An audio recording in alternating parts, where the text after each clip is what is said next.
Not to stage, that is the question. It costs a lot of money. It's an investment. Are buyers really going to pay you more for a home that's staged? And the reason why I'm bringing this up is because I talked to a whole band of different types of sellers, and a lot of them they're not willing to spend the money on staging because sometimes they don't see the value in it. So let's get into this real quick and see if it makes sense. So this is from Realty Times by their writer, Jamie, and she took information from the annual NAR buyers report, home staging report, which is right here. And I have this report, 2025 home buyers report.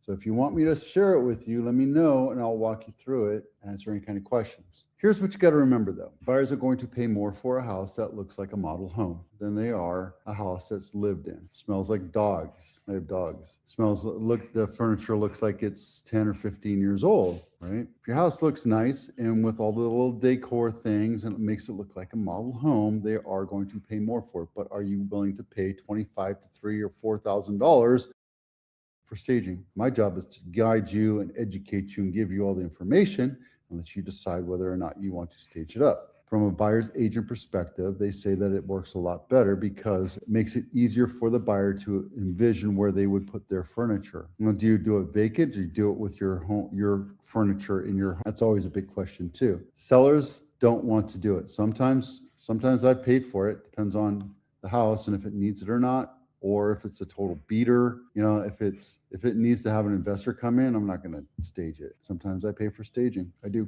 That's part of the negotiation, right? Now, you can call it the HGTV effect because every time you see a home for sale on HGTV, they bring in staging. But here's the other thing you got to look at. I'm looking for a car with my daughter, and the first one we went into looked nice, except for the rims were kind of ganked and there were some dents on the side. And then when I opened up the door, it smelled like smoke.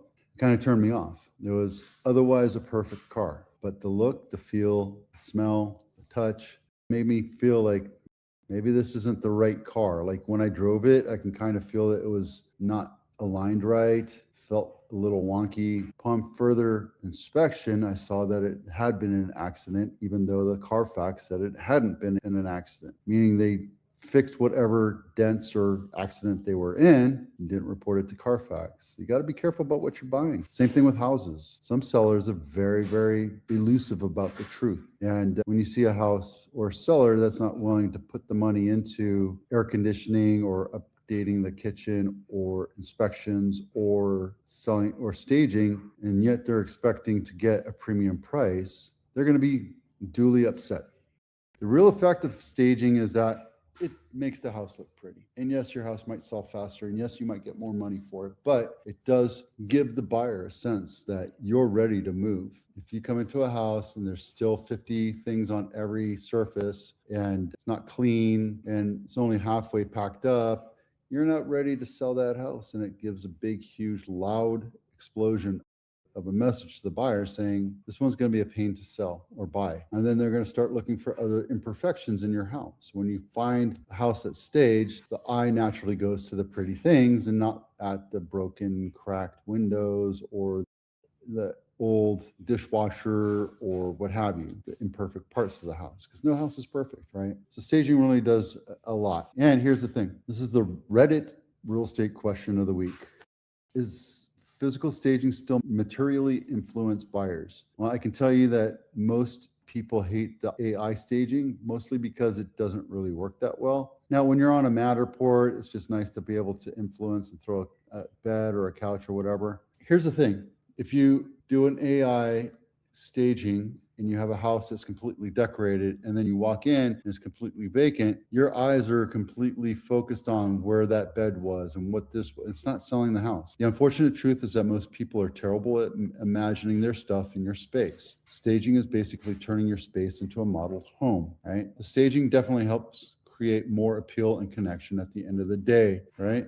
Physical staging all the way, do an open house right now, and the staging is simple and elegant. When I'm in the position of a buyer, I also find that photographs of staged spaces help me differentiate and make sense of the floor plan before I go into a person. I find it really unappealing to look at pictures of 4 bedrooms with blank walls. I can't tell which is which, or even which makes sense of orientation. Floor plans are very important, but so is staging. If you don't stage it, it makes it look like you're trying to sell a Corolla for a Mercedes-Benz price. I don't know how to, I firmly believe, now again, these guys could be on the pro side because they're in the business, right? So take this with a grain of salt. I'm not telling you either way. Buyers always claim that they can see a potential place, the potential of a place, but 95% of the time it's not true. Physical staging is a huge help when done correctly. See, this guy's a buyer, an agent. Give me a 10 by 10 room and a 10 by 20 common space, and I'm ducky. I think he just doesn't care. I'm going to be real with you. Real people going into the house look at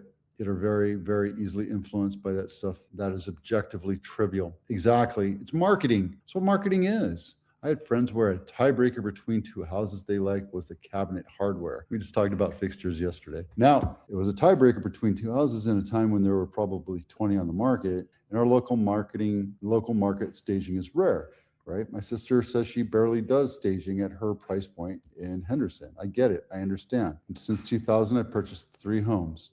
2 were completely empty and 1 was seller's furniture in it, so no staging. So some people don't care, but do you want to deal with that person that is going to nickel and dime you as well? Something to think about. Probate and estate sales. Guys, your parents are getting older. Let's have that conversation with them, period. Let's see. This is 40 days on market, Curry Drive, right down the street from the house. 4-bedroom, 2-bath, not my listing, 1,933 square feet. $1.9 million for a 1,900 square foot house. And it's on, a busy street. Here's the thing, location. It's an okay looking house. I don't think it's worth $2 million though. No floor plan, not staged, it's empty, it's vacant, it's been on market 40 days, and no change in price. I know what my house is worth. All right. This is 90 days on market, 133 days on market, San Jose, 95124, which means it's off of Branham and Meridian. Right here, 4-bedroom, 2-bath, 2-story. These things are gargantuan, behemoth. 95124 should suffice at 1.8 for 1,600 square feet, but let's take a look inside. It's nicely done. Why isn't that selling? Maybe it was too high for too long. 133 days, and then they dropped the price from not really going to change it. And this is obviously a flip. You can tell because they didn't do anything in the backyard. Otherwise, it's a nice house. Is it worth 1.8? I don't know. Buyers don't think so, right? Buyers are the people that tell you that they're going to pay that much for a house. Sellers don't get to decide what their house is worth. Buyers do. When the market's hot, then they'll pay more for it. But when the market's cold, like it has been for the last 4 years, here you go. This is REO, bank owned of the week. 3rd Street. This is in the Brickyard, and it's $585,000 for a 2-bedroom, 2-bath, 1,000 square foot condo with $785 a month HOA.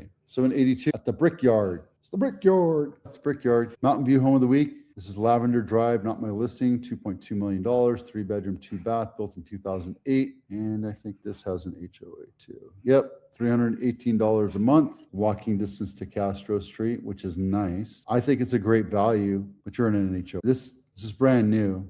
I don't know how much this is going to go for, but I think it's a great value considering it's in Mountain View and it's a 3-bedroom. The sad part is it's multi-level. It's probably 3 stories. Let's see if they did a floor plan. No, I think it's a great value. I was looking at something like this for 1.6 in downtown San Jose. There's nothing wrong with multi-story. You just have to be strong with the leg. We had a big jump in 40 days on market, but I think that's going to solve itself in the next couple of weeks, considering the fact that we have rates down below 6% now, which is nice. It's what we've been asking for. It's what buyers have been asking for. It's what sellers have been asking for. We have 1,000 homes on sale for Santa Clara County, which is nice. And we're close to 500 for San Jose. We needed to be about 1,000 for San Jose.